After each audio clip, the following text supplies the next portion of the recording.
Hey everybody, and welcome to The Void, a show dedicated to filling the void between being an employee and becoming self-employed. Most people refer to starting your own company as taking the leap, as if they're blindly jumping off a cliff and into the unknown. This show is here to help you understand that it doesn't have to be that way. As always, if you like what you're hearing on the show, please do us a favor and help share The Void with somebody else who might be wanting to start their own company. We saw an opportunity to help others understand that self-employment is well within your reach, and just as our businesses have grown organically and by word of mouth, we want this show to grow the same way. So if you see somebody asking questions about starting their own service-based business, please do us a favor and send them a link to the show. I'm your host, Mitch Smedley, and with me as always is David Hilton. Mitch. David. Dude. Have you ever sneezed real hard in the middle of taking a shit? No, I don't think I have. That sounds painful, but it was age, painful. Dude, seriously, today, I mean, that thing shot out of me like a fucking rocket ship. I mean, literally, if you're ever having issues, take some pepper in there with you. Yeah, I was going to I say. mean, it will clean you, just instantly. I mean, I've never been shocked while going to the bathroom, but I was like looking around, like, did anyone see that? And the door's shut, and I'm just in the bathroom by myself. I was like, what the fuck just happened to me? We're going to go ultra personal here for a minute. Was that not personal enough? I would never make it in prison, ever. Like, I'll have one that's, I don't know where this is fucking going, but okay. I'll have a shit that's larger than average, right? And I'm like crying in there. And I'm like having to work up the courage to push because you know it's going to hurt, right? And you're contemplating like, this show's taking a dark abandoning turn it and going and taking boatloads of laxatives and like dealing with the mess. Getting some glycerin. Yeah. So, and then when you finally like get up the courage and push through it, right? Then you look in the toilet and you're like, that's it. That's it. Like all that pain for that. Like I would never, ever make it in prison. Dude, I don't think you have a choice if you're in prison, but yeah, I get it. Yeah. Oh, I'm sorry. So yeah, the thought of sneezing at our age can be painful, but sneezing while taking a shit, I can only Dude, imagine. I'm literally in the middle of taking a shit. I sneezed so hard, like there was water everywhere. I'm like, what just fucking happened to me? Yeah. I'm looking around. I don't know what's going on. I'm freaking out. You I'm got like, Poseidon's kiss. Dude, I just... Yeah. Jumped up and kissed you. So anyways, I had a new experience today at 41 years old that I'd never had before. It was very weird. Sounds exhilarating. Very personal. I mean, I know people probably don't want to hear that. Like they're drinking their coffee. Like, Dave, really?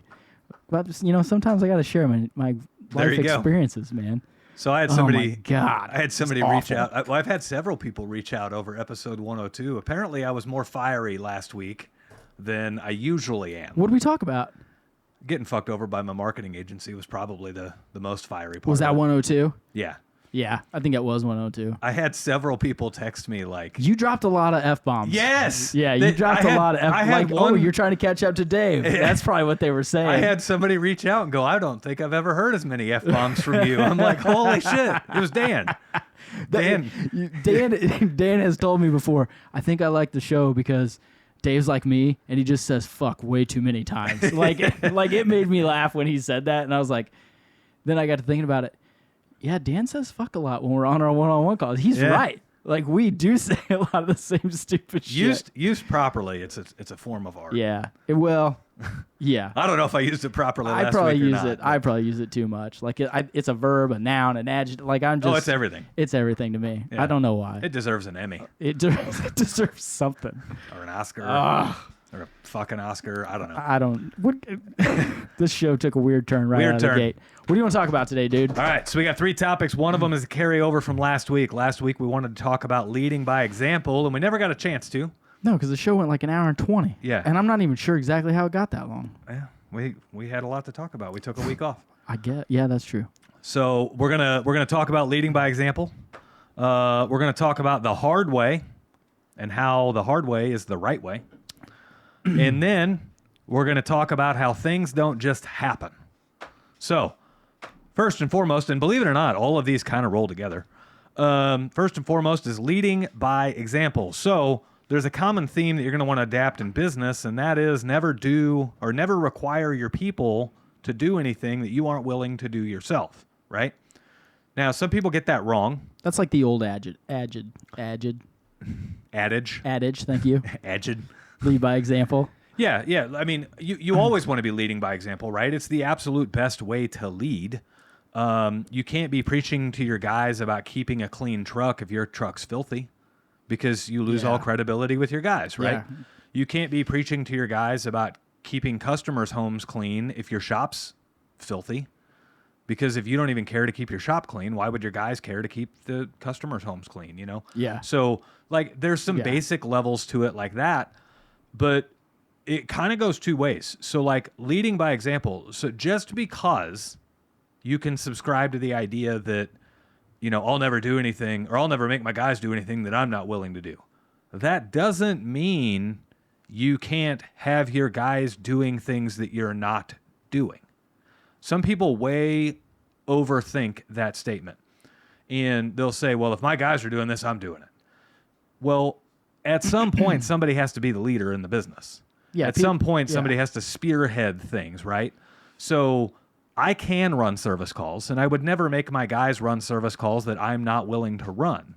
However, if the business is to take off in the direction that we want to take it off in, there comes a point where, like, I have to come out of the truck.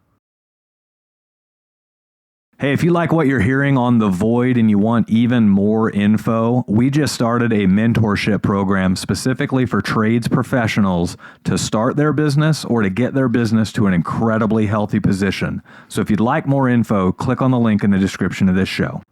And into the office and start doing some more managerial things in the office. There's just a lot of time-consuming shit that you have to do when you're doing all that. All your, you know, inventory and bills and analyzing numbers to make sure that things are going in the right direction and things like that. And so a lot of people will use leading by example and use the statement of, I'll never have my guys do anything I'm not willing to do. They use that to cap their growth. They use it as an excuse. Yeah. Like, it's almost like if they're afraid to grow and afraid to get out of the field, then they'll use that as an excuse. Well, I have to be in the field because the guys are in the field working. Right. And I wouldn't want them to have to be doing all that. What did we call that? What's that called? Imposter syndrome? Yeah. A little bit, yeah. right?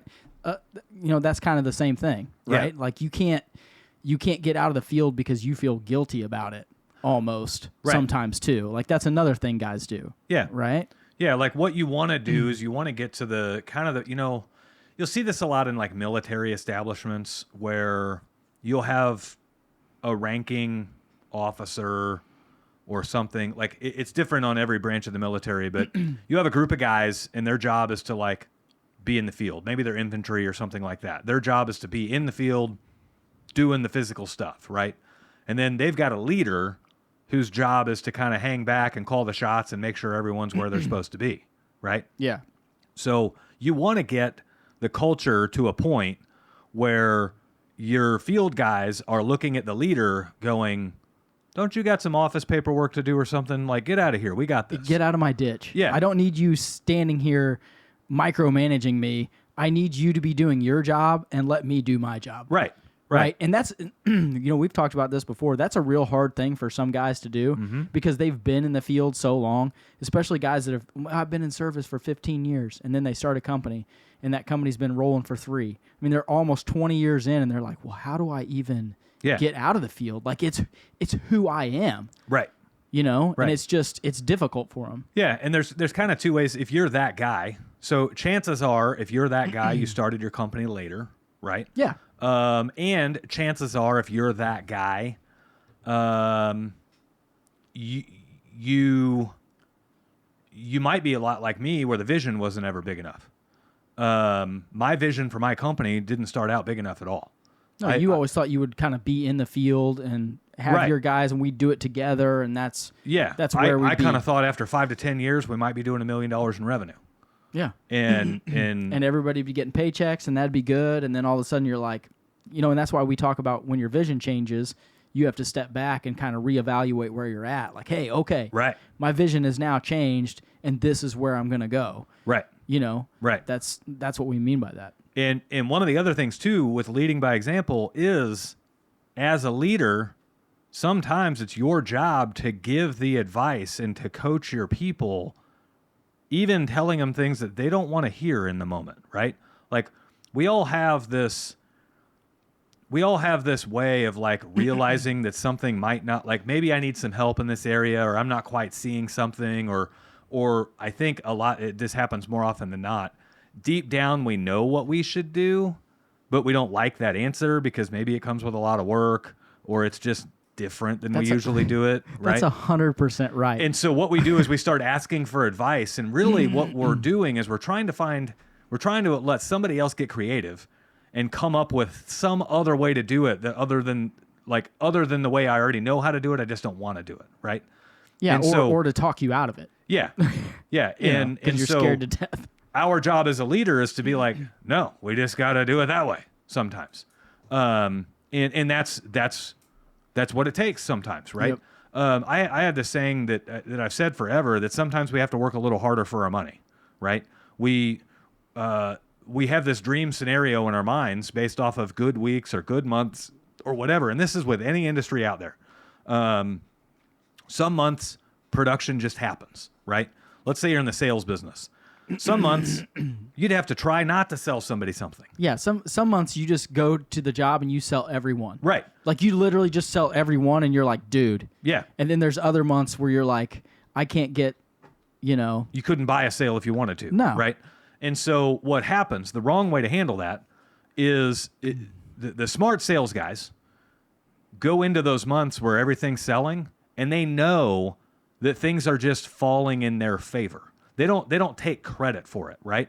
The bad sales guys, they're like, oh yeah, I sold this, and then I sold this, and then I sold this, and they act like they're responsible for it all. Well, yeah, with their chest puffed out, and then those are the same guys that the next month when it sucks, they're like, well, I just didn't get any good leads. Yeah, I didn't get good calls, customers right? are a bunch of dicks, or the weather was bad. Well, you know what? Maybe it just wasn't your month, bro. Right. Like, just come on, dude. Like there's natural flows with things for sure. Everything ebb and flows. But at the same token, like a good salesperson is going to walk into that month where everything is selling.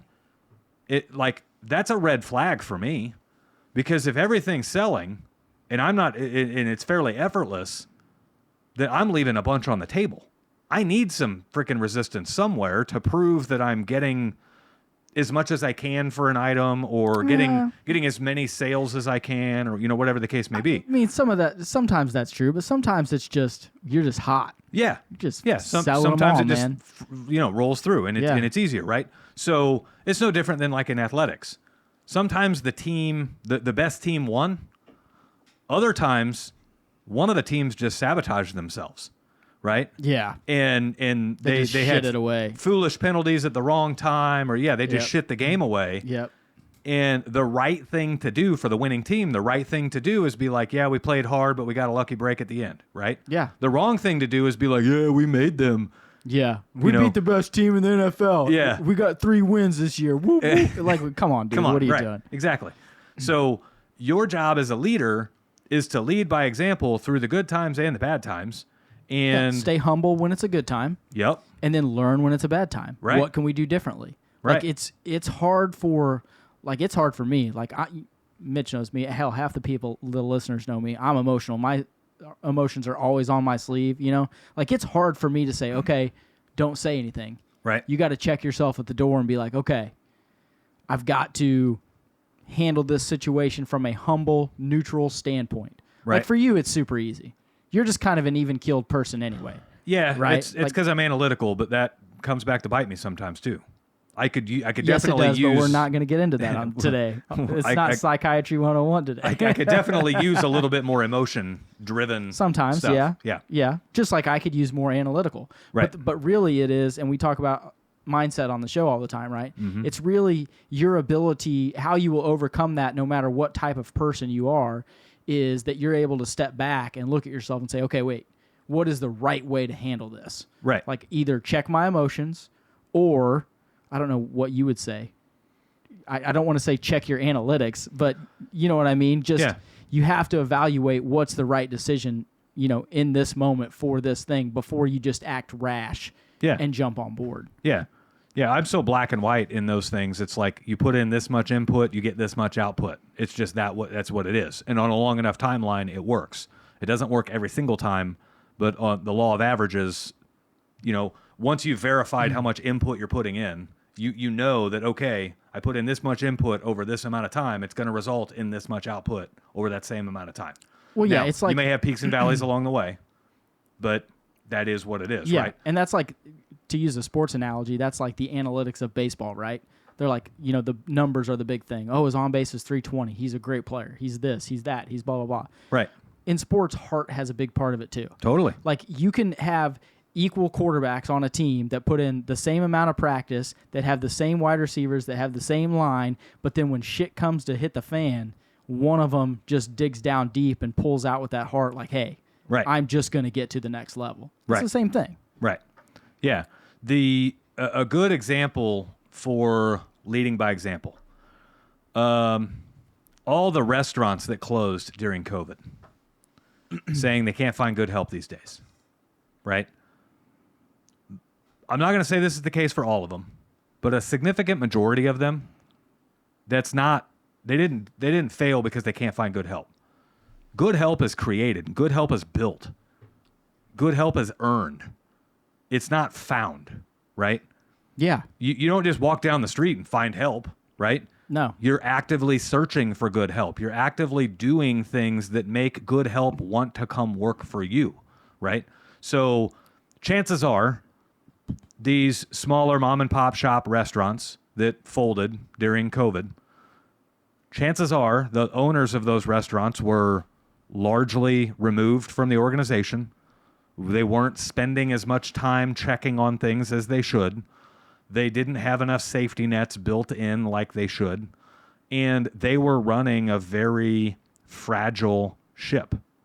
And so when the going got tough and everybody was faced with the same problems, right? They're forced to deal with the same problems just like everybody else. Like the small restaurants like to act like, well, we couldn't make payroll. Okay, I get it, but like, do you think fucking Pizza Hut, like their problem with payroll is the same as yours? Yeah. It's fucking bigger, but it's the same percentage, right? So like, yeah, the difference is Pizza Hut had the wherewithal to have money set aside and have processes in place and everything else for all of that. So, well, and I want to add a little to that. Like the small businesses, especially restaurants, just to use your example, that made it through COVID were proactive. Yeah. Like they were, what can I do to keep these people working and to keep people coming in? Yeah. They were the ones that were down at the legislation trying to get so you could carry out alcoholic beverages because that's the biggest markup in the restaurant business, obviously. Right. They were the ones that were they weren't just sitting around waiting for a solution to punch them in the face. Right. They were actively seeking out, what can I do? They're the ones throwing up tents outside and heaters saying, okay, well, if you can't be in the restaurant, let's eat outside. Well, you want to know what's fucking hilarious about you saying that? Literally, just this last weekend, my wife and I went to New York City for the weekend. It was our 16th wedding anniversary, so we went out there and just kind of hung out, right? Yeah. All along the streets, still to this day, are outdoor dining. Yeah. It's really indoors. It's got fucking roofs. It's got fucking plexiglass walls. That's what I'm saying. The small businesses that wanted to stay open and had the drive. Yeah. Like that's the topic, right? The hard way is the right way. Well, I mean, I know we're still on the first topic, but the next topic is hard way is the right way. Right. That was the hard way. Right. It's easy to fold up shop. Right. It's hard to build an outdoor pergola and get some heaters and realize and then convince your employees that are the good ones that want to work, hey, this is what we have to do, and if we don't band together, we're all going to be out of work. Right. So what do you guys want to fucking do? Right. And, that's what it took. It takes being, as a small business owner, it takes being proactive and looking out into the future and saying, how can I make this work? Right. Because there's nothing but problems on the horizon all the time. All the time. There's nothing but freaking problems. Yeah, business ownership is problems. It's and the more problem people you solving. have, the more problems you have. You know what's crazy? In school, they always had those word problems and problem solving. This, and I was like, these are so dumb. Yeah. What it's really doing is just training you how to solve various problems that you don't want to have to deal with that make no sense. Yeah. Like, I've literally used this as an example to my 10-year-old daughter. Like, babe, this is real. Yeah. You need to just focus on it and solve the problem. Well, I can't. Well, yes, you can. Yeah, You're going to have to. Because in life, that's all you're doing is solving fucking problems 24/7. Right. So. Yeah. Those restaurant owners that say you can't find good help these days, or nobody wants to work. That's the classic one. Nobody wants to work these days. Well, right. A lot of people don't want to work. That's just because they're lazy. There are a lot of people who don't want to work, but the statement of nobody wants to work is absolute bullshit. Because I got a whole fucking team of people that want to work. Yeah. Right. So the difference is, like, one of the guys that I recently hired, the owner lives out of state. The owner comes in late, leaves early every day. And it's like, motherfucker, you don't want to work. So why in the world are you surprised that none of your people want to work? Yeah. They're literally just modeling the example you're setting, right? Yeah. And so, my guys see me up early in the gym every day. They see me like waiting until 7 or 8 o'clock in the morning to text them. I'm like scheduling texts to them because I'm up at 5:30 and I don't want to text them at 5:30 in the morning. Mitch will text me at 5:45. I'll text you at 5:30. But they see me putting in the early time and the late hours and everything else. Now, sometimes they may not know what I'm doing, right? Of course not. But if they come over at 6:30 at night, I'm sitting in front of my computer, they're not surprised, right? It's not like I'm watching fucking YouTube, Yeah, he is. But leading by example, right? Yeah. Like, how could I ever get my guys to want to put forth the extra effort if I'm showing up late and if I'm leaving early and if I'm cutting out all the time, right? And even if they are good employees and want to do well, they won't go the extra mile. Yeah, never. Like if they why see would you're not going the extra mile, they're like, who cares? Right. If this guy doesn't care about the company, why would I? Right. And if this guy doesn't care about the company, why would he care about me or my situation if I have some hardship? When COVID came in, so I got a friend that owns a restaurant here in town, and we talk all the fucking time. Is she going to come to the event? I think so. I haven't seen any ticket sales come across. Well, I'll have to ask her. You got 8 more to sell, buddy. Which, by the way, not so shameless plug, we have an event coming up and ticket sales. So this show's going to drop on a Thursday. From the time this show drops, you only have like 4 days to buy tickets. Yeah, that's Sunday the 6th or 5th or whatever the freak day it is. That's the last day to buy. Yeah, that's going to be like August 5th, I think, is I the think last. it's the 5th. That's the ticket cutoff day. So they don't. We have to feed people, and so they don't. Yeah. Yeah. Yep. So if you're listening to this show and you're on the fence about buying tickets, you got like a matter of hours to buy them before you can't buy them anymore. Come and see me. Yeah. Dave's speaking. You don't want to I'm not. I'm not really speaking. Unless somebody gets sick and I have to fill in for a half hour. I'm going to speak for about 20 minutes probably. So, it's not that. It's that we get to hang out. Yeah. And then after the event, there's a bar in the lobby. In the hotel?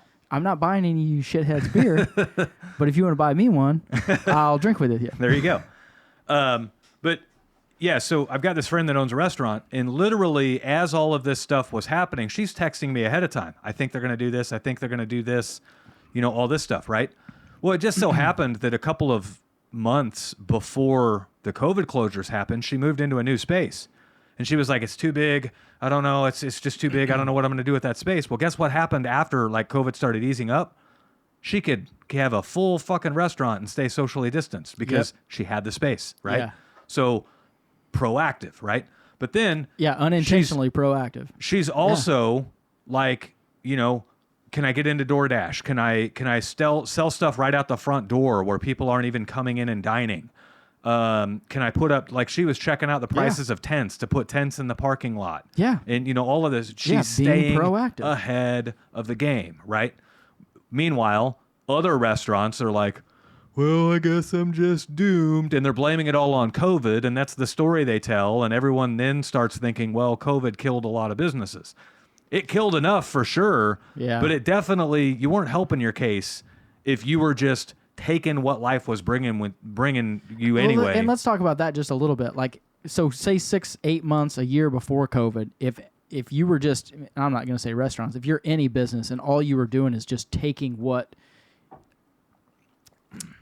the world gave you, and you weren't trying to actively grow your business and save money, and you were being irresponsible with money spending or writing yourself big checks or buying boats or doing whatever, like, that's why COVID took so many out. Right. Right? Because their activity beforehand was not what it should have been. Right. They were not prepared.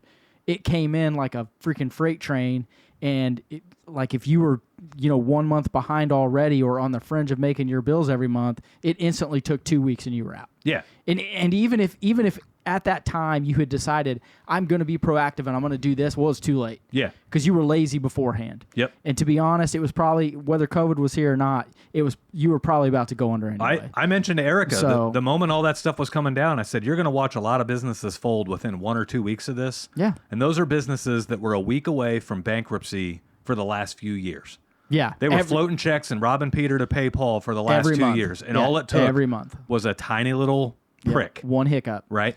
And now, granted, COVID was a lot more than a prick. However, if you folded during week 1 of the closures, Yeah. all it was taken was a tiny little prick, Yeah. right? A flood in your restaurant would have put you out of business. One week's worth of lost revenue would have put you out of business, right? Yeah. If your restaurant was in a strip center and one of the neighboring spaces caught on fire and you weren't allowed in your space for a week, Yeah. that would have put you out of business. Yeah. Like all of that shit, you were that close to it, right? Yeah. We're probably nearing another wave of all this bullshit with the after effects of all the COVID, because the government's been throwing out so much money with PPP loans and ERC credits and all of this stuff that business was easy for a long fucking time. And now that the faucet's being shut off with all of that, you've got businesses that don't know how to make money. Because it was easy when they were getting PPP loans. Yeah. It was easy when you got a $350,000 ERC credit or more. Like I know a couple businesses that got ERC credits up into the millions. Yeah. And, that makes it awfully easy to think you're really good in business, right? Did you see Yellow Freight? Huh. You know Yellow Freight, right? Yeah. They're going under. Okay. They took 700. Don't quote me on this. I think they took $750 million of COVID relief during the deal, and they had been paying it back. But now the Teamsters are on strike, right? And they're like, well, they're still like $500 million in debt just from COVID loans. Right. My father-in-law got laid off. He worked for Yellow Freight. Yeah. Laid off 30,000 people. But Yeah. that's a, like you're just saying, that is an after effect of that. Well, Like you had to take the money to keep that shit rolling, and then literally one little hiccup, right. people being on strike, it's over. And that is the large scale version of that same sales guy that acts like he's responsible when shit's just falling his way. Yeah. Right? Oh, I'm so badass. Oh, we're so good. Look at our numbers. Look at our reports. It was all fucking government money. Yeah. Right? It's no different than when that sales guy's presented with a challenging month the next month. He's like looking for everywhere to blame. Yeah. Right? And I'm sure Yellow Freight's probably blaming it on the Teamster strike, completely forgetting the fact that they forgot how to make profit without government assistance. Yeah. Right? I'm not going to say that because I don't know, but you're probably right. I mean, you're probably right. And it might not be the case with Yellow, but that's definitely the case with a lot of businesses. I know firsthand several contractors that, like, ironically, within a month or two after getting their PPP loans, they've got a brand new boat, they got a brand new motorhome, Yep. they got a brand new plot of land, Yep. Brand new 68 Camaro. all shit. You didn't get PPP loans. No, You I have to didn't. have employees for that. Yeah, that's right. I don't want any employees. So Fuck y'all. But those are the guys that are now in positions where it's, well, I can't find anybody to work. Motherfucker, you didn't want to work. Yeah. You were taking government assistance And bought a boat with it. and bought a boat, right?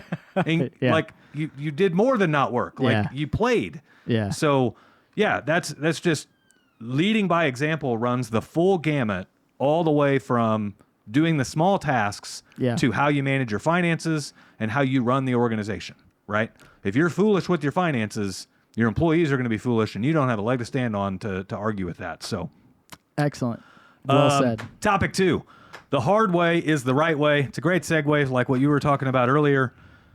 This one has a lot more to do with technology. So I was on it's kind of like an introductory Zoom call, I guess, if you want to call it that, through one of the organizations that I'm a part of. I got introduced from somebody to somebody else. Hey, he's trying to grow a service business. You're doing pretty good in service businesses. Maybe you guys can exchange ideas or something, right? Did you sign them up for trade wins? Not yet. Okay. But I'm gonna have to start keeping tabs on your phone. Mitch is giving away free fucking information right now. I'm trying to make him a living. Remember back in the day, you got those papers that had every single call and text message? Yes. Do they still do gonna that? have to start. Yeah, you can get those printed off. I'm gonna have to get complete access to Mitch's phone records. That'd be a freaking book for me. Oh, I Oh know. my goodness. Man. Dude, he's on the phone all day. I'm on the phone all the I don't time. mean to interrupt, but go ahead. So this guy does a home service business and home and commercial service business. And right now he's at about $30,000 a month in revenue. Okay. He's bottlenecked. He can't figure out how to grow past this. But meanwhile, as I'm laying out everything that we do, he keeps interrupting me and saying, well, they have an app for that. They have an app. You don't even have to do that anymore. They have an app that'll do that for you. And ultimately, it's all this stuff that's driven by artificial intelligence and ChatGPT. Yeah. And replying to Google reviews. He's like, they have an app that'll reply to Google reviews for you. You don't even have to reply. And I'm like, at what point is anybody getting so how long does it take to reply to a Google review? 30 15 seconds, 30 seconds? 30 seconds. Right? And what are you getting? 2 or 3 a day? So you're telling me you can't dedicate a minute a day to replying to Google we're spending more time. Spending more time. How many hours to, get ChatGPT and AI to work on that and make sure there are no hiccups than it is to just do it real quick. Yeah. And how many hours did you spend looking at ChatGPT or AI or apps, and how much did you spend money-wise, because these apps aren't free? How much did you spend to save yourself 1 minute a day? Right? Yeah. And meanwhile, they're never going to do it as good as you did, right? Because there's some things when you're in a Google review does really well if it names the business and it names their neighborhood and it names the city they live in and it names the service you performed. That helps the Google numbers, right? Yeah. Well, if they don't say it in the Google review, then you can add to, you can say it in the reply. Hey, Mrs. Jones, I'm so happy we could take care of your house out there in Lee Summit and get your water heater replaced for you. Yeah. Give Smedley Plumbing a call in the future. If they didn't say all those things, you can say it in the reply. And it doesn't help as good as if them saying it, but it still helps, right? Yeah. ChatGPT and AI is never going to pull that off for you. Ever. No, and let's be honest. People can tell, and the Absolutely. longer that this shit's around, the better people will be at spotting the bullshit. Mm-hmm. We talk about, being real all the time, being genuine all the time. That's what helps grow your small business the most. Yep. It's only a matter of time before Yep. people will be able to say, okay, that's just fake. That's Right. just fake. That's just fake. Well, and keep in mind, ChatGPT is an average of inputs from all over the world. So very rarely are you ever going to get above average results from average input. Very, very rarely, if ever, right? Right. On a long enough timeline, average input equals average output. So if all you want for your business is average, ChatGPT the fuck out of it. But if you want extraordinary results, You gotta do you're it going to have to yourself. be extraordinary. You got to do it yourself. Right. If you want to be at the next level, it takes next level thinking. Yeah. And for those of us that aren't real bright and aren't real smart, you can overcome that next level thinking with hard work and dedication. Right. We say that all the time. It's America. All you got to do is work hard if you want. If you want something, just work hard. You'll Right. get it. Right. What's kind of ironic and funny is AI is becoming so prevalent that whenever I check the mail, what catches my eye is actually the handwritten letters, or it's they handwrite the address. Dude, they have bots that'll handwrite letters for you. So, Can I get one? I shit you How not. much is it? So I don't know. I think it's Green Valley, so I doubt they. Yeah, no, these are computers, right? Yeah, I want one. But It's what I'm got saying a handwritten thing on it. Is I reached out into some of my networks for thank you cards because I wanted to start handwriting thank you cards to all of our customers. And the same small-minded guys are like, oh, they've got apps for that. You just plug in the customer's name and address, and the postcard. You can't tell it's written by a computer. Yes, you can. Motherfucker, you sure can, because I get the same shit all the Yeah. time, right? Yeah. And you're defeating the purpose. The purpose is we're leading by example. We're taking the extra time and we're thanking the customer. How really? You're doing it the hard way. How good of a thank you is it if a customer gets a note that wasn't even written by you? That, to me, that's a slap in the face, right? Yeah. Especially if they read through the bullshit 100%. and they realize that, like all you have to do is look fairly close and realize, okay, Yeah. it's not written by a pen. It's written in cursive font that was printed on a printer. However, some actually line pens up on paper, kind of like a 3D printer, Yeah. only it's 2D. Yeah. And they literally have the pen drawing for, like it's pen written, but it's still done But by it's a still computer. perfect. Yeah. It's like it looks like it's perfect cursive. Right. Like if I write it, Like I want it a little crooked. My A's, I can't even do one A from one A to the next A and then Yeah. have be the same. I want it a little my crooked. handwriting's so I want a shit. little smudge on there where we forgot to clean that part of our hand when we were writing it. I want a drop of sweat stained on the card. Like I don't want want it. a fucking sweat stain card from you. Okay, I want just it- let's be clear. I want it authentic, right?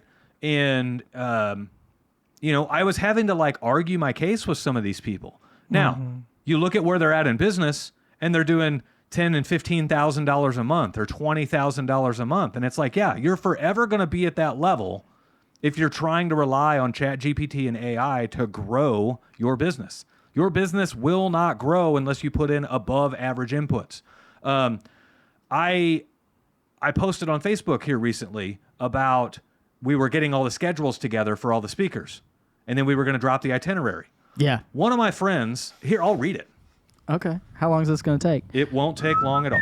Well, I think a friend and I were talking about the effects of AI, like in schools. Like, is it going to get to the point now where it's like AI has become so prevalent where they're just like, it's going to be in-person tests, no cell phones, old Yeah. school pen and paper. That's how it should freaking be. Dude, I'm all for it. Yeah, Like, me too. I'm kind of like counterculture in the sense of like as things have gotten much more AI and digital, I'm like the opposite way because it's one thing if whenever it was on the verge and it was cool to use the apps to order stuff and do all this thing, Yeah. but now it's like it's great for ordering off of Amazon and that sort of stuff like scheduling. Yeah. But man, it's like it's a little scary. I just think there's consequences that are unintended that are. Oh yeah, they will be. There will be, and it'll be. What's probably going to happen is it's going to be sloppy for a few years, and then it'll come back. People Right. will realize it's stupid. So here's Are you done? This- Done screwing around? this is going to be a little wordy, but I need to do this to prove a point, okay? How long did it take us to come up with the schedule for the Tradewinds meetup that's happening soon? Like total actual time thought about it, or like how long it took us to realize what was going on. And The who was order of speaking? speakers. Oh, I don't know, 10 minutes. Okay, perfect. So you sent me the speakers and what the time you thought. I called and said, hey, I just want to verify the room deal. And I sat there on my whiteboard and I wrote it out. I looked at it. I was like, that ain't going to work. Wrote it out again, called back. I said, hey, I want lunch to be moved to this. They said, okay. I wrote it all out. I mean, literally the time it took me was probably 10 or 15 minutes. Right. And then I sent it to you and I said, hey, is this going to work? I think this is fine. Yeah. And then I Yeah. threw in a general order of like the order that we liked to have the speakers Yeah, in, so you right? probably spent 15 minutes on it. I probably spent 15 or 20 minutes on it. Right. Between 10 and 20 minutes. So- Max. Somebody messaged me and said, hey, I follow an AI newsletter that gives new tools and tips every day about the emerging world of AI. There was a prompt for ChatGPT today that made me think of you and how it may help you with the logistics for your upcoming conference. Here is the prompt you want to type in. I want you to act as a logistician, and I will provide I don't know if details. that's right, but I'll buy it. Right. A logistical person, right? Okay, better. I Excellent. will provide details on an upcoming event, such as the number of people attending, the location, and other relevant factors. Your role is to develop an efficient logistical plan that considers allocating resources beforehand, transportation facilities, catering services. You should also consider potential safety concerns and develop strategies to mitigate risks associated with large-scale events like this one.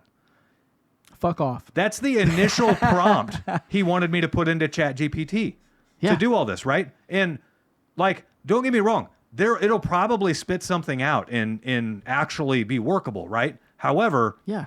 the fools out there are looking at what this spits out and forgetting that they could have come up with that on their own, and they didn't have to learn a whole specific prompt to like get it to do what you could do on your own already. You're Right? 2 seconds from vaulting me into people are getting dumber every day. Yeah. Now, what's funny is the Rant. guy that sent me that is the opposite of dumb. He's one of he's one of my more brilliant friends I Just have. because people are smart doesn't mean they have common sense. I'm telling you, college is where common sense goes to fucking die. Totally. It's like I have to study and I have to do this and I have to use the computer because that's what I've taught and I've got to do this. And next thing you know, you wasted a week doing something that take 2 hours. Right. Like, what the fuck are you doing? Pull your head out of your ass. Right. Now, Hard work. flip side of that, here's where learning ChatGPT comes in handy. So we're dealing with this problem in our business where Google reviews are falling off left and right. Google's going. I don't know what's going on with Google. I think it's going in the toilet. Well, they're driven by AI, right? They are now. Totally. And they have been forever. Well, like the AI that we have access to. It's different than the AI, but yes, you're right. You're right. The AI that we have access to today is like 5 and 6 year old technology that Google's been using for 5 and 6 years. And the government's been using to track us. I get it. Right. Don't start me on the conspiracy theory shit. But I mean, it's legitimate, right? It is legitimate. That's why I'm mad about it. Right. It's the difference between a conspiracy theory and fact. About 2 years. And they don't shy away. That's good. Like if I That's good. if I told you 2 years ago that the conspiracy theorist would say that the government's lying and the government would be telling you that aliens are here, like you'd think I was a fucking kook, right? And now the government's trying to tell you aliens are here and all the conspiracy theorists are like, no, they're just trying to distract you. Dude, I'm telling you, this is so fucked up. So like 5 years ago, we're getting completely off topic. 5 years ago, my brother says to me, so he reads a lot of conspiracy weird stuff. Right. So like 5 years ago, he tells me this guy's name. I can't remember what it is off the top of my head. And he's like, this guy says there's going to be a plague. Or he says something's going to happen. Then there's going to be a man-made virus that shuts down the world. And then the government's all going to try to tell everyone there's aliens. And then they're going to try to create one world government. And like right now, he's It's 2 all out going of on. 3. Yeah. He's 2 out of 3. And I'm Well, like Joe comes in the room and he goes, you see that alien shit? Yeah. I said, what are you talking about? He's like, I fucking told you. Yeah. And I'm like, dude, this was 5 years. And so I don't give him any credit. I'm like, yeah, whatever. But the whole time I'm thinking, dude, that guy was right. Yeah. Like, what is happening? Well, and the one world government thing's not. I mean, that's a conversation that's actively happening. So they've been having it for 10 years. The real problem is you can't control that many people with one government because I think people will lose their shit Yeah. and just start killing people. Yeah. So, I mean, that's Well, why I've been not stocking up guns and ammo. So what's your allegedly. leverage? What's your leverage to try to push one world government? To control. Well, what's your leverage have control. What's your leverage right now to have government in its current form, right? Is to protect our state from other states and our nation from other nations, right? Yeah. And if it's all one nation, then yeah, I get it. Well, one world government would be to protect our world from other worlds. Yeah, that's why that guy was saying. That's He why was you like, got to go aliens. He was like, they're going to tell us that there's aliens to get the one world government. And I was like, Joe, dude, stop watching that shit. Now it's like, dude, he might be. I mean, there's definitely some merit to That guy it. might have been right. Right. Like, what the shit is Right. happening? Now, I can't change it, not with my current level of intelligence. No, so. you can just allegedly stock up guns and ammo. There you go. Allegedly. Allegedly. Yeah. So, And buy cars that are old enough that if you distill moonshine enough, you can use it as gasoline. there you go. There's my tip for the day. That's everyone. why David has a 68 Camaro. That's So- not true. I'm thinking old truck, old beater. So here's where knowledge of ChatGPT comes in handy, is when you're using it to combat businesses that use it against you. So, like, let me go back here. A year ago, about 14 months ago, we had literally, so you can go back and look at the date we released episode 36. We recorded episode 36 on a Tuesday. By that Thursday, in episode 36 was about how to get bunches of Google reviews. And we talk about in that episode, we earned 400 Google reviews by that episode. Well, Oh, at 36? Okay. at I'm following episode you. 36, we had done 400 Google reviews. By the time episode 36 actually released, 2 days later, Google removed like 27 of our Google reviews and knocked us back down into the high 380s. And in those high 380s, here we have a show bragging about how we have 400 and now we only have 380 because Google just arbitrarily removed them, right? And so I, contacted Google and did all the things, and Google basically just says, we reserve the right to remove any reviews that we feel are fake or malicious or against our standards. And none of them are. And it's their Right. candid answer, right? It's Yeah. because their replies are driven by ChatGPT. So here we are a year and a half later. And now we were crunching on the door of 600 Google reviews. We just passed it the other day. And now I'm kissing myself, kiss of death here. I By the time this episode drops, we're going to have less than 600 because Google's going to remove more of them. I thought you were going to say kiss my own ass. That makes more sense. But we were like, we monitor every Google review we get because we reply to it and we actually spiff our guys based off of the Google reviews and all this stuff, right? So here the reviews are coming in and we're checking them and we got a countdown because we're racing to 600 and we're trying to get 600. Well, we get to like 580 and then the next morning we're at 578. And then we get to like 584 and the next morning we're at 581. And like they were pulling, like we were having to get 10 Google reviews just for 4 to stick on the board. Yeah. And so we follow the prompts again and we get the same canned answer again. Well, I made a post on Facebook about Google's playing games and they keep yanking all these reviews. And within like an hour, it had 80 something comments about other businesses experiencing the same thing. Really? My current search engine optimization company, the guy texts me and says, hey, I saw your thing. I actually just did a write-up about it. And he sends me a link to the write-up. And he has all of the prompts. These aren't ChatGPT prompts, but they kind of are. He has a full-blown process. You're going to submit a request. They're going to kick back this answer, and it's going to say, we reserve the right to remove reviews and blah, blah, blah. Yeah. Because it's their canned answer. You're going to reply to that email with this exact word, copy and paste it in there. And then they're going to reply how they've escalated it to a specialist. Yeah, because that is not someone reading an email. It's just the computer. It's just the computer kicking it out. And so now he's gone far enough with ChatGPT where now he knows the prompts to combat Google's ChatGPT driven replies, right?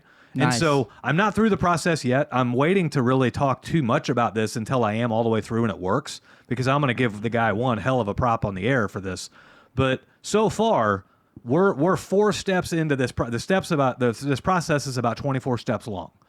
We're 4 steps into the process, and so far, it's doing exactly word for word what he said it would do. Nice. So he had another client do this, and they had 60 reviews reappear overnight. Nice. So do you have to do it for each one? No, you do it for your account. Gotcha. So I don't like. I'm aware of 60 reviews missing from ours.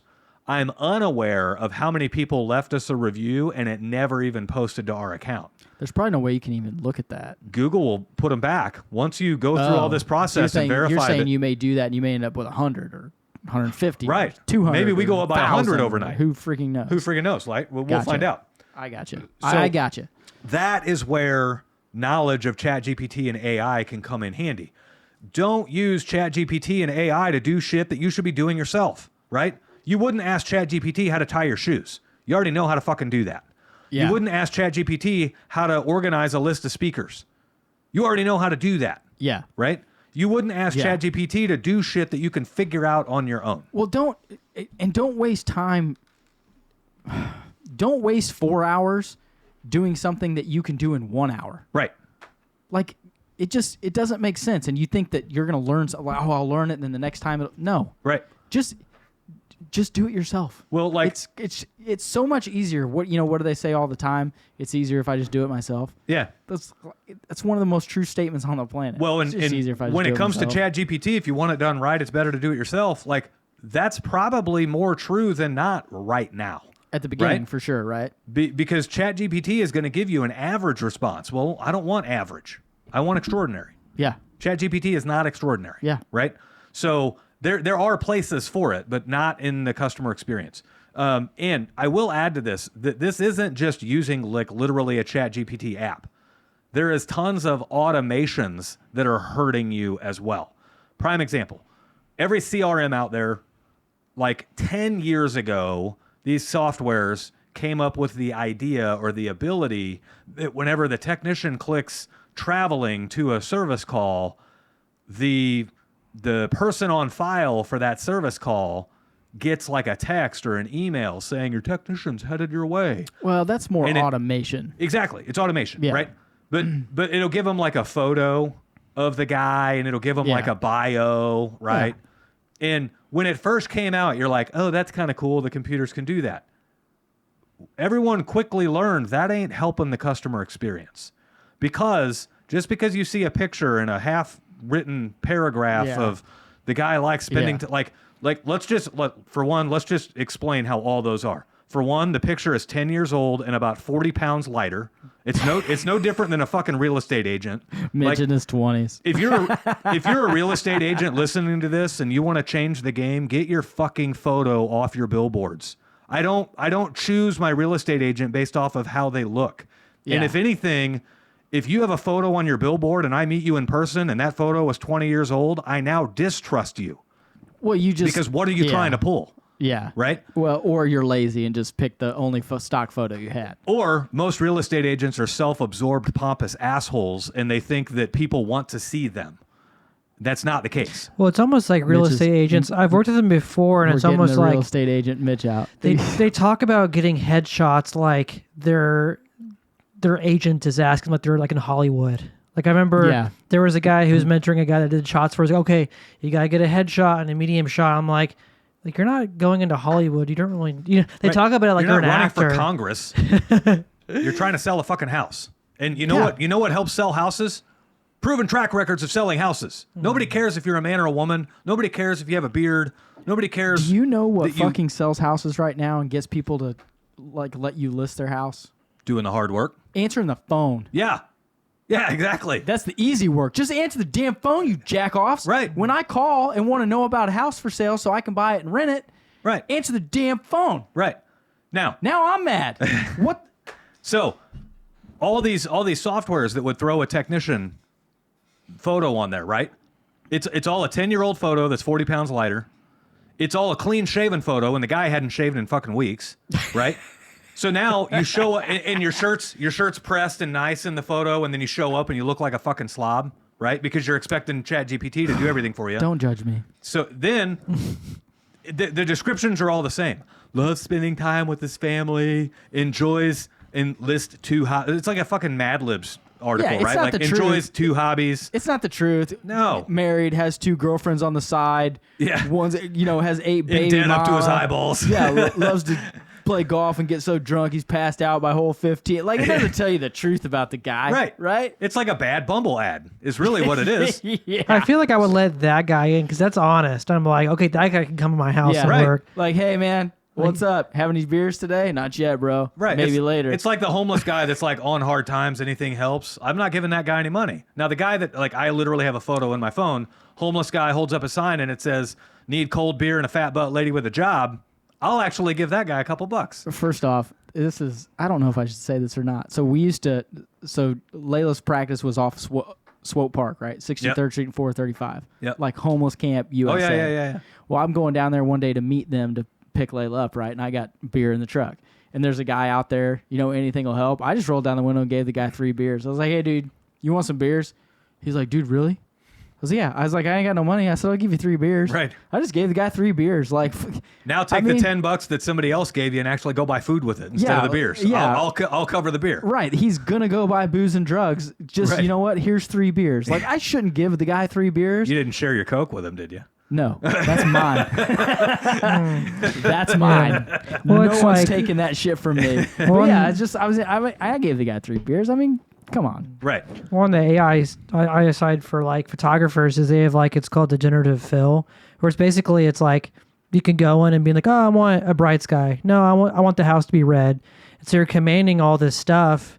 And it's one thing if like maybe you were out on a day and like the weather wasn't exactly how you wanted, you want to touch up stuff, but like people are using it like just because you can use it doesn't mean you should. And like I see people that'll do that, and it just like, And then it makes it look like shit. I was like, so why did you spend $4,000 on a camera if you're just gonna just build your picture? Right. Yeah. And like just take a good picture. You can just go out there with an iPhone if you're going to do that. You don't even Yeah. need to do that. You can literally put prompts into ChatGPT and it will make the fucking picture for you. It's called generative fill. Well, you can take like portraits and being like, oh, I don't want that bench in the background. And you can type in or do it. I haven't actually used it, but I see people doing that. And it's like, first you think lazy, then you think go sell your $4,000 camera. And then you're just like, dude, just like take 10 more seconds and like line your photo up better. Like, Dude, there's a guy, I'm gonna drop his name on here because it's fucking awesome. He had these photos, and I copied all of his photos and then reshared them on my own page because sharing his post wouldn't get it traveling that far. So I shared it under my own page. And I saw that. And then I tagged him in it. And Yeah, there was I all saw these that. photos of Mario. Yeah, I saw it. Got to be close. Got to be close. sent Where that are we one at? to me. Where are we You're Yeah, at? never me gonna too. find it, dude. You go through too There it much is. stuff. So I shared it on July 17th. It's been shared 315 times. This guy's photos are that badass. Okay? Yeah, His, they his were name cool. is D. Becker. Deebecker. He basically commanded ChatGPT to write pictures, to create pictures of like a sequence of what actually happened in Super Mario. Like for Mario himself, Yeah, I right? saw it. And he took the psychedelic mushrooms and everything. Like Yeah. every photo in there is created by ChatGPT. Have you seen Every single one. This is completely No off base. camera needed. Like a year and a half, maybe it was a year and a half ago, there was an art contest and someone won, and theirs was a computer generated painting. Right? But it was like when you looked at it, you like literally you couldn't tell. Right. And it was maybe one of the coolest pieces of art I'd ever seen in my life. Like, but at the same time, the whole time I'm thinking, if I'm not impressed because a human didn't do that with their own two hands. Right. You know what I mean? Even though it's cool. It's like the 3D art in the 80s, right? Yeah. Or early 90s. It's really cool. Computers generate it. It's badass, but it's like, Right. it's kitschy. And Right? because it's not as impressive. And because most of the listeners of this show are in person-to-person service-based businesses, people want to see service. They don't want to see computer-generated bullshit, right? Computers should make your job easier. It shouldn't take over your job. And so, like, we use computers to do math for us. We use computers to capture customer data. But that makes it faster. But it makes it faster, and it allows me to Yeah. give a better It's not customer a neutral, experience. It's not a neutral time. Right. My CRM will send out those same, on the way texts and emails. We turned it all off. You know what we Yeah. do instead? You call. We pick up the phone and we call the customer. And we tell them, hey, this is Mitch with Smedley Plumbing, and I hear you're having a problem with your toilet. We I'll talk, be there in 20 minutes. We talk about it all the time. Right. Being genuine and being part of your community is the number one way Right. to success. Right. That it's the number one way for most businesses to reach a successful level. Yep. Like if I reach out to someone and I'm like, hey, can you take photos of me and my wife for our anniversary?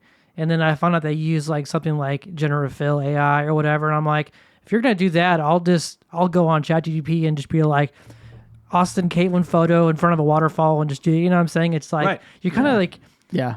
you Just know, dumb. it's, but the problem is these people are so hell bent on thinking that needs to happen. Yeah. They don't realize, like this guy that I was talking to, his business is capped at $30,000 a month right now, and he can't get past it. Well, yeah, it's because your customer experience is kind of shitty. Like, or he's wasting time instead of getting leads and sales. He's wasting time fucking with AI and ChatGPT because he just likes to do it. right. Now, maybe he's prepping to be a global company one day, and he's going to need that time savings. Well, you don't need it now. But he don't need it now. You don't need it now. it makes it look So- really weird if you have a small customer base and they're using ChatGPT and AI, ChatGPT and AI, or just like, can you just call Yeah. me and tell me that? Totally. Yeah. So, and this rolls right into our third topic of things don't just happen, people make them happen. All right, so you've newly started your company and you're trying to pinch pennies. However, you don't realize the biggest thing that's hurting you right now is not gathering all of your information into one spot and making it super efficient for you to use. So the answer is Field Pulse. It gets you off of paper tickets. It gets you off of all of that crazy office work at the end of the day and reconciling all that stuff. And it lets you organize everything with ease. It puts it all into the computer. It actually puts it all into the cloud. So it's not even putting it on your computer. And it lets you organize your customers. It lets you organize all of your service calls. Heck, it'll even route you to your service call. And the best part is, even after all of that, you'll probably realize about a 100% growth in your business just in the first year of using Field Pulse. So if you'd like to check out Field Pulse and see what great looks like, click on the link in the description of this show. This is that, right? I posted today. Today. So like 3 or 4 years ago, maybe 5 years, 5 You years okay? ago. Yeah. You all right? I was looking for ways to make extra cash. Yeah, this is probably 6 years ago. I was going to say this. It's been longer than that. Yeah. Was looking for ways to make extra cash. So I thought I'd get into flipping cars. Right. And I thought, well, if I can buy a car for under $2,000 all in, by the time I buy the car and do any repairs that it needs or whatever, You can usually sell them for 3, right? then I could sell it for $3,000. Yeah. And I thought, like, any good running, driving car with good tires and good brakes is worth $3,000. Doesn't even have to have AC. Just No. $3,000, Yeah. right? $4,000 if it's got AC. And then the next level thinking that I had was everybody has $3,000 or has access to $3,000 somehow, right? Yeah. If you need a car, It's easy to sell a little bit of dope and get 3 Gs. yeah, totally. Yeah. I mean, dude, So I can like, get it. the initial version of this thought process was I would end up with a badass car. The initial thought process was, Oh, you were going to sell and fold. yeah, I was going to sell and reinvest, sell and reinvest, sell and reinvest, right?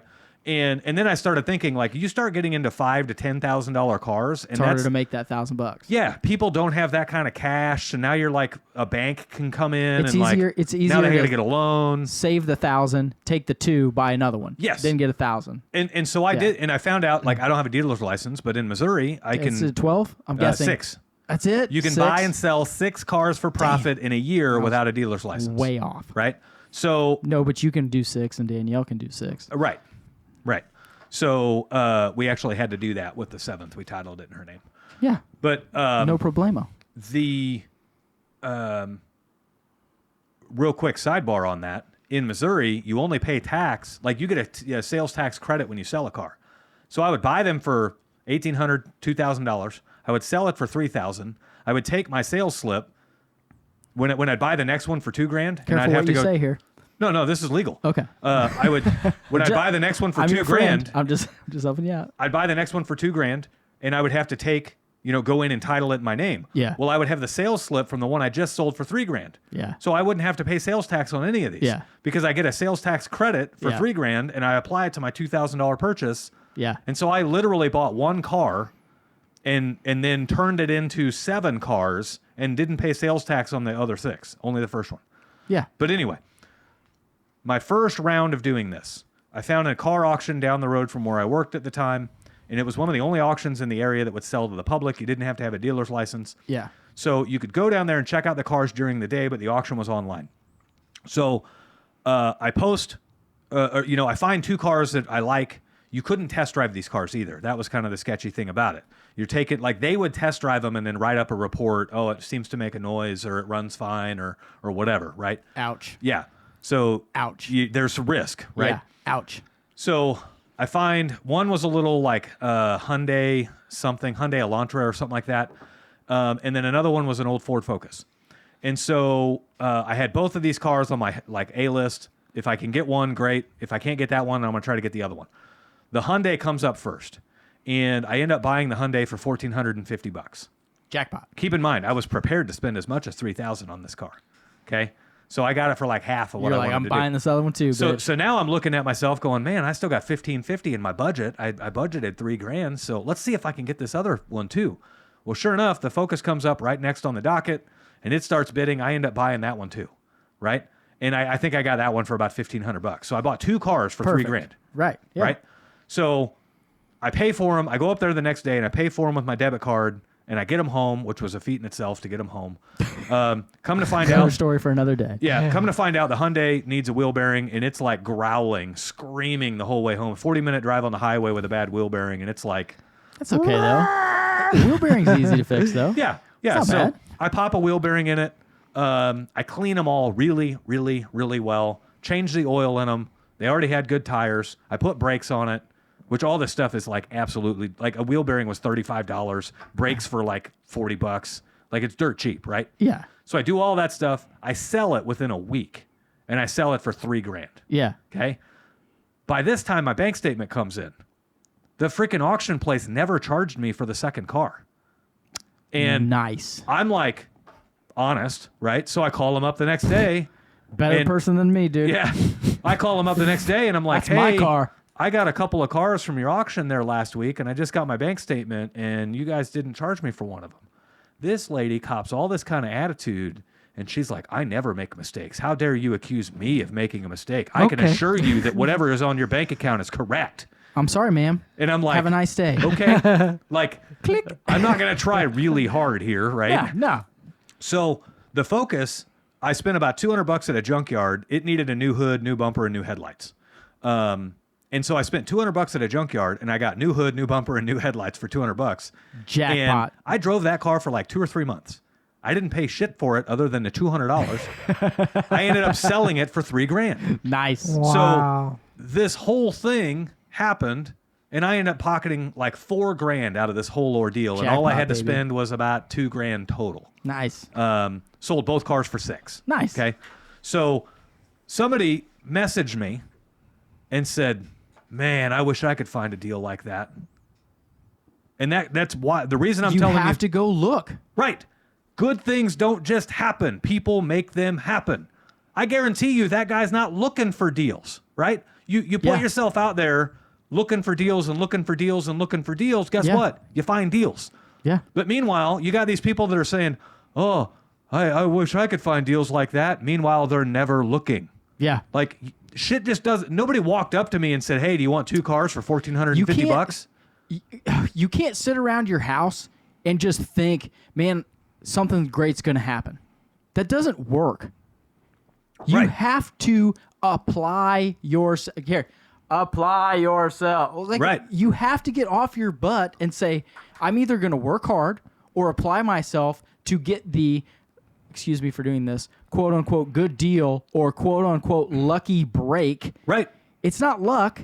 It's that you applied yourself to be in the right situation at the right time. Right. You weren't lucky 27 times. You were lucky the 28th time. Right. Right? Exactly. Because you were putting forth the effort to be in the right situation at the right time. Yeah. Now, we talk about this on the show a lot. We always, you take off the top 10%, you take off the bottom 10%, and what is reality is literally the 80% of the norm, right? Yeah. Well, to be successful, if you're living in the 80% like we are, you have to apply yourself. Yeah. You have to get after it. Absolutely. Or it's not going to happen. Right. Hello? And the same goes for those people that are like, well, good, you can't find good help these days. Meanwhile, they aren't even fucking looking, right? Or they aren't creating a place where good help would even want to work for them. Yeah. Right?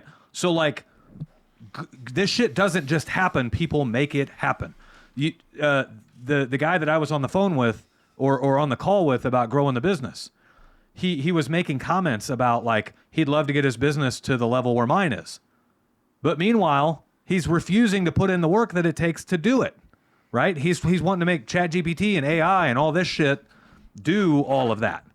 Yeah. And it's like, no, you have to make it happen. You have to handwrite the thank you card. You can't expect ChatGPT to do that for you and it actually play off with your customers. And meanwhile, Yeah. this guy looking for this deal, right, that messaged me, he doesn't know about the like literally the very next car I bought at that auction. It fucking blew up on the drive home. Or he doesn't know I mean, that, like caught on fire on the highway.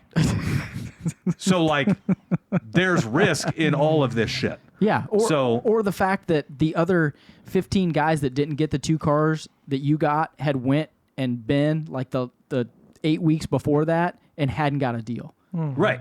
You know what I mean? Right. Like they're still working for their deals, but they're working. Yeah. Right? Yeah. Or the fact that you may have went up there 3 other times and didn't get anything because they all sucked. Yeah. Or let's say there's a thing you don't know how to do. And you're going, man, it'd be nice to know how to do that. Well, fucking learn how to do it. Don't just sit there and say, oh, it must be nice to learn how to do that, or it must be nice to, I wish I knew how to do that. Figure it out. Do it.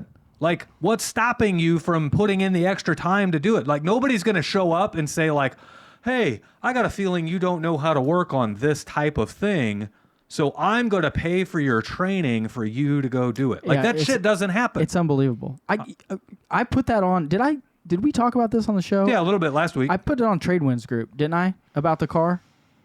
I think I put it on Tradewinds group. I think so. So I got the 68 Camaro, Yeah, right? yeah. This is a great example. I got the 68 Camaro, the clutch Janine's driving it, I drive it, the clutch goes out, right? Right. I'm thinking, oh, I got to take this to whatever. Well, I put a video on the Tradewinds group that literally said, I called myself out, I'm going to try to replace the clutch in this car. I literally have no fucking clue what I'm doing. Right. I literally have never pulled a transmission in my life. I pulled the transmission out. I pulled the clutch out. I pulled the flywheel off that thing, bought a new flywheel, bought a new clutch, had to weld a tab onto the transmission, which was aluminum, which I've never welded before. Right. watched YouTube videos, figured it out, put the car back together. It runs like it's a brand new fucking car. And I've literally never done any of that in my life. Right. I had no clue. I had to learn how to do it by watching Google. Right. That's literally what I did. Meanwhile, there's people that are like, oh, it must be nice to know how to do all that, but yet they always figure out a way to get to the bar every weekend. Yeah. Like they're bitching about how they don't have enough money to pay their mortgage, Yeah. but they always got enough money for their bar tab. Yeah. It's just like, you're 100% right. Oh, well, I don't know how to fix a toilet. Well, I don't know how to do this. Well, how do you think I fucking learned that? I did it wrong a lot. A lot. And then I just figured it out. Right. Okay? It's called trial and error. It's called learning through experience. Failing forward. Yeah, failing forward. I like that. Yeah. It's just you cannot learn new things without struggle. Right. You can't. You just, especially if it's hands on, you can't. Yeah. Like you can go to as many DeVries and Vaterats and bullshit welding schools and this and that, blah blah blah. But until you get in the field and see something that you've never seen before, Right. you won't be able. 70-year-old men with experience, that's a real thing, people. Yeah. Like, it's a real thing. Yeah. Okay? That's where their wisdom comes from. When I was 28, I thought I knew everything. I'm 40, and now I realize I was a dumbass and didn't know anything. Yeah. Like, it's a real thing. But the only way that you're going to get great and learn new things is by getting off your ass and saying, you know what? I'm just going to do it. Yeah. Fucking, I'm going to do it. Call your buddy. Hey, dude, what do you think about this? And your buddy's going to say, well, I know this, this, and this. You probably ought to YouTube it. Yep. You're going to YouTube it, and you're going to figure it out, and you're going to fuck something up. And you may fuck something up bad, but when it's over, you literally have learned a whole new skill maybe. Right. Yeah. It's unbelievable. The fact that kids now, these days, I shouldn't say, God, it makes me feel so old when I say that, are so afraid to try new things. Right. Like, don't be afraid. What's going to happen? You're going to look bad? Who gives a shit? Right. Just do it. Yeah. Just do it. I can't mount a TV. What do you mean? Borrow a stud finder. Find a stud. Mount the fucking bracket. Put the TV on it. You're fine. Right. Or pay somebody. And then don't bitch about what they charge. Like, I say, I'm not paying someone to hang my TV. No, I'm figuring it out. I agree. But, like, don't be that guy that wants his cake and eats it too, right? Yeah. Like, I could have watched YouTube and figured this out. Yeah, but you didn't. Yeah. Right? Yeah, don't bitch about it. Right. Don't bitch about what the guy charges if you didn't put up the work and the gumption and buy all the tools to do it. Yeah. So ultimately, this all comes down to going the extra mile. Yeah. And you know what's crazy is there's no traffic on the extra mile. You know what? Because nobody ever does that. I saw you wrote that in your notes, and I rewrote it, and I said there's no traffic when you're out in front. Yeah, exactly. When you're out in front, there's no traffic. Right. So if you're listening to this show and you're thinking like, oh, I wish my employer would send me to this certain kind of training, go pay for the training your fucking self. And if you don't think it's worth it to pay for it yourself, then it ain't worth it for your employer to pay for it either. Right? Yeah. Yeah, 100%, right? Like, if you really think you need the training, it's worth it for you to pay for it out of pocket. Man, I tell you what, Mitch's been fired up the last couple Yeah. weeks. I think you taking testosterone? No. You drinking too Well, much? I'm on TRT, but that's to get me still- back to a normal level, not to an accelerated level. I don't. So, Mitch, well, I'm going to get off topic here. Mitch was telling me that. This has been like a month ago. And I went in. I was like, hey, check my testosterone level. And she was like, why? I was like, because I'm just bitchy and moody. And I got an attitude. She laughs, right? My doctor's a female. It's fucking hilarious. And she's younger than me. And she's pretty good looking. so while she was at it, she checked your prostate No, too. she did not check my prostate too. But she's like, okay. So she gets it and I go back in, And I said, well, how's my testosterone? She's like, you're fine. You're above your average for your age. What's the number, though? It was like 645. That's still low. 650. That's still low. Do you know what 41-year-old men average is? It's like 480. Yeah, here's the bullshit part about it. Average is 480. That doesn't make it right. That means as a society, our testosterone is overall low as an entire group of men. Okay, so and they I'm try to act like that's normal. I'm above them. Though. Normal is not optimal. I'm above them. Like they literally just If gave you you the give- Chat GPT answer for If what they it give is. you, if you take too much testosterone, depending on your body type and how you are, it can cause a lot of problems. Yeah. That's why they don't just load everyone You up know on what testosterone. too much is? It's 1,500 to 12, like 1,200 to 1,500 at our said the age. guy buying it from the testosterone clinic trying to sell it to him. I have more drive and energy like than 98% of the people our age. You're right, because So let's average for us is about 300. Yeah, and right? I'm running these motherfuckers down. Right. I'm not working kids that are 25 years old. Imagine where you could be if you were up around the 800s and 900s, where you should be for your age. Do you know what would happen if I was at 800 or 900? We'd come in here and you'd say something and I'd beat the shit out of you. No, it here in the doesn't middle. cause anger. It does. I have the anger already. It runs aggression. It runs aggression. Elevated levels. Yes. Yes. And that would, for me, No. that would be elevated. Mitch, you know me. I know. I'm 2 seconds from throwing this table at you right now at fucking 640. I mean, I'll tear this broom I'll burn it to the ground, dude. That's one of the biggest, like, most bullshit things out there. Like, I was testing at 280. And at 280, they're like, yeah, that's a little low, but it's still within the relative range of 280? normal. Yeah. Yeah.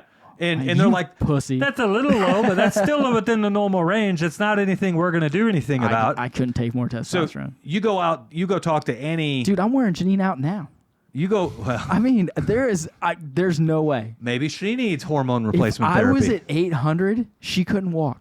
Maybe she needs hormone replacement therapy. It can affect women just like men. Maybe. And I I don't know, can maybe. speak from I don't know experience how we that when got they off get I got so off topic. no, this is really I mean I'm supposed to be somewhere. We're How speaking long is this show going? speaking of middle-aged people here, We're 115. but yeah, you get a woman that gets her levels right too, and oh man, you should might be have a wearing hard me time out. keeping up. I'll have to fucking go back for boner pills. Yeah, I'm not on them yet. I mean, everyone's time's coming. yeah, but like I will be 42. that is the shortly. American way, right? Try to tell you that your 280 testosterone is normal, but also here's Viagra. Yeah. Like I don't like. Think Yeah, about that's a good point. Think about this for a minute. When you have a headache, it's not because you have like a Advil deficiency.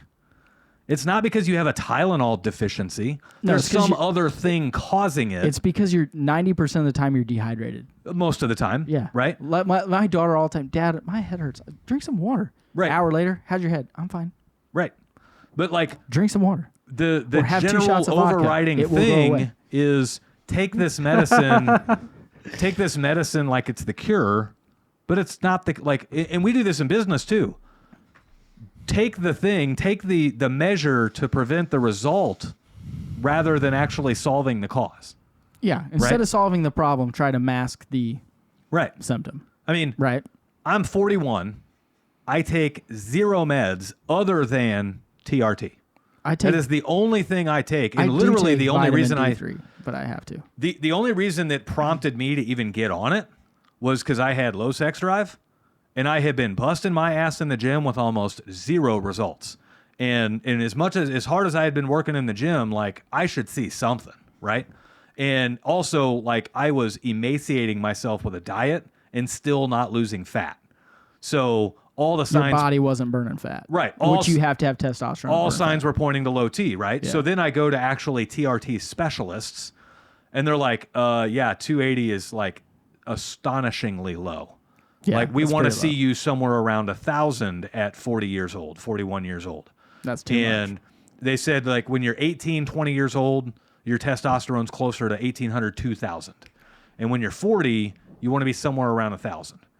And so otherwise, anything like you go 1,800, 2,000, and now you can get into all those problems. Yeah. Right. Yeah. So, you know, I got on it, and now I'm seeing results in the gym. I'm seeing fat come off a little easier. I've not changed anything. I haven't changed my workouts. I haven't changed my diets. Like literally all I did was TRT. And I can now keep up with my wife in the bedroom. No So, comment. I mean, No comment. kind of personal shit, but at the same token, there's probably a boatload of people listening to this show right Oh, now. yeah. They're scared to death to That talk are- to their doctor. Well, they're scared to talk to their Yeah. doctor, and they're being told the fucking bullshit lie that 300 is normal. Yeah. Like, count your blessings that you're at 600. You could still optimize Almost a little bit more. 650. So I will say this. She's like, if you just want to boost it naturally, you can. And so there are things I've taken, and I will say You can move it about 10% by natural stuff. it had gone up from that too. Yeah, you can move I it actually around. feel a lot better. You can move it around about 10% by doing natural stuff. But even like I've got a buddy of mine. He's a bodybuilder and all of this stuff. Now he's younger, right? So it's easier for him to do the bodybuilding thing. But even he got on there, like he has no skin in the game at all. He's not trying to sell me TRT or anything. And he's like, dude, if your wife got on hormone replacement therapy and you can't keep up with her and your testosterone is 280, there is nothing natural that is going to take you to the level that you need to be. Not at 280. Like you have to get on TRT. No. Right? So I did it. I'll never go back. Like it is like a freaking light switch. Clarity, focus, drive. I can't wait till energy. I can't wait till we have our UFC fight for charity. It's gonna be so man. much fun, dude. Oh my god, it's gonna be great. We need to do it like the old school Gladiator did, where we have all the different, like the 10 different. No, we're not. Where we stand on the pedestals with big giant Q-tips and try to knock each other off. We'll make we're not doing that. We'll make a tennis ball gun and try to pelt each other with it. That might be fun. I'm telling you, we could go old school Gladiator. We could come up with cheesy nicknames. We could wear leotards. I got this. I'll wear a leotard. I'm not afraid to wear the show what you got pants. No, I'll wear it. Might have a tube sock in there, but I'll wear it. Is that a Sharpie? Yes. Yeah. Why is it so square on the end? It's a big one. Don't worry about it. It's a Magnum 44.